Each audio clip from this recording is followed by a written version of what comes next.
This all-new 2016 CX-9 is the best crossover for you if you believe Mazda's built both a family hauler and a couple's retreat.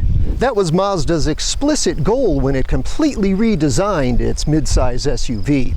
It still carries 7 passengers on 3 rows of seats, but it's more stylish and nimble and has a little surprise under the hood. The interior is high class, fuel economy great, and this new flagship signature model costs thousands less than its direct competitors. In all, the redesigned CX-9 signals Mazda's plan to move the entire brand upscale. But the new model is missing some key features, and that surprise under the hood may be a gamble. I'm Chuck Giametta. Join me for a car preview video review of the 2016 Mazda CX-9.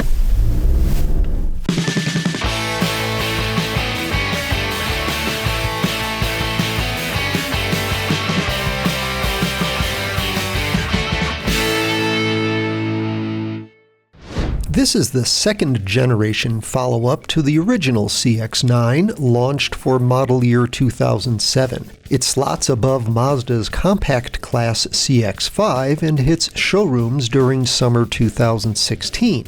It competes in a segment of 17 crossovers, about half of which have 3 seating rows. It's about an inch shorter and lower than the first generation CX-9, but the wheelbase, the distance between the front and rear axles, is 2 inches longer.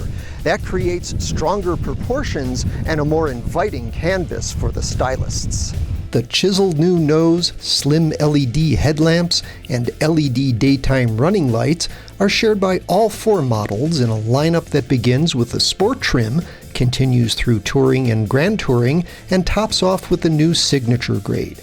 Sport and Touring come with 18-inch alloy wheels. Grand Touring and Signature get 20s, plus some chrome garnishes. The Signature's grille also has this subtle LED illumination.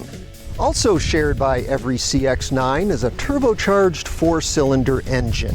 A handful of rivals also offer 4 cylinders, mostly in entry-level models, but this Mazda is alone in not at least offering a 6-cylinder alternative. Surprise! The automaker is gambling that its unorthodox research is right. Mazda engineers in special test vehicles followed unsuspecting drivers of 3-row crossovers. They concluded the drivers rarely exploited the full power of their vehicles. Instead, they used light throttle and didn't rev their engines past 3,000 RPM, or about half of what most engines are capable of. So Mazda calibrated the CX-9's engine and turbocharger to make maximum torque between 2,000 and 3,000 RPM. The results are pretty impressive.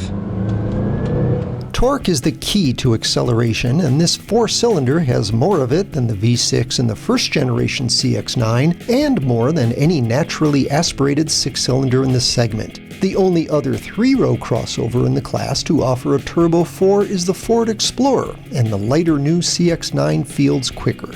Acceleration is strong off the line and in around town cruising. Turbo lag is minimal, and about the only time the Mazda feels remotely taxed is when you need to merge onto a really fast-moving freeway or summon high-speed passing power. It just doesn't have the high RPM reserves of a big V6. What it does have are stellar fuel economy ratings. Toyota's Highlander Hybrid is the only 3-row crossover with better mileage, and only the diesel Jeep Grand Cherokee beats the CX-9 among 5-passenger midsize SUVs.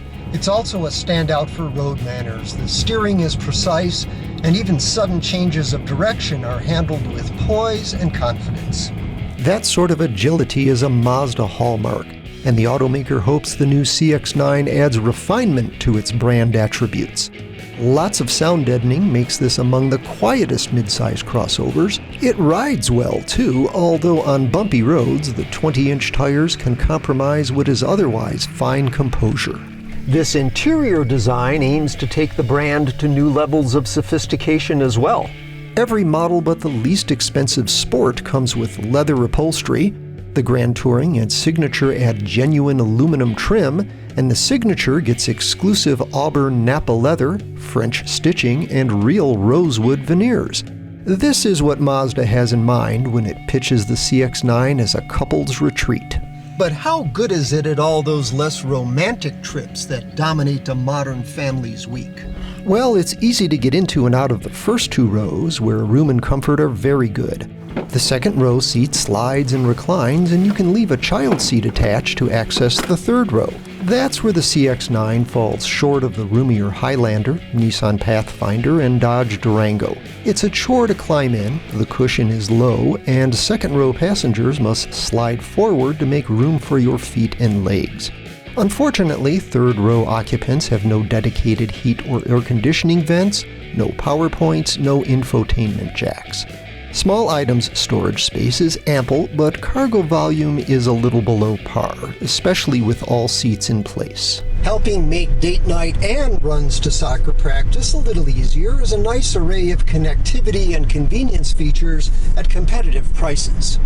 Even the Sport comes with a rear-view camera, push-button ignition, electronic parking brake, and the nicely designed Mazda Connect interface for information and entertainment. The $950 Sport package adds a power driver's seat and heated front seats and mirrors. The Touring has all that, plus blind spot monitoring with rear cross-traffic alert, a power liftgate, power front seats, and a larger display screen. Onboard navigation is part of the $1,745 Touring Premium package, which also includes a moonroof, rear backup sensors, and Mazda's Smart City brake support that can automatically stop the vehicle to avoid a frontal collision. The Grand Touring adds a well-executed head-up instrument display, adaptive cruise control to maintain a set distance from traffic ahead, and autonomous steering to automatically keep you in your lane. The Signature builds on that with the unique interior decor, and it comes standard with the all-wheel drive system that's an $1,800 option on the other models in place of front-wheel drive. Mazda says CX-9 owners are pretty upscale, and it expects most buyers of this redesigned version to choose a Grand Touring or a Signature model. That would play into its plan to elevate the entire brand to a sort of semi-premium strata, say somewhere between Honda and its upscale Acura division. But there's a catch. We're struck by features the CX-9 doesn't offer. Features available on top rivals and even on many less expensive crossovers. You can't get a power folding third row seat, a power adjustable steering column, or a hands-free liftgate. You can't get cooled front seats, heated rear seats, a panoramic moonroof, or front parking sensors.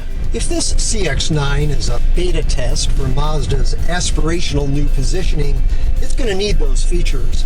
And Mazda may have to convince some shoppers that the four-cylinder engine is worthy. The important basics are here, though, in a good-looking, nice driving package. For more on this and other cars, trucks, and SUVs, go to CarPreview.com, and please subscribe to our Car Preview YouTube channel.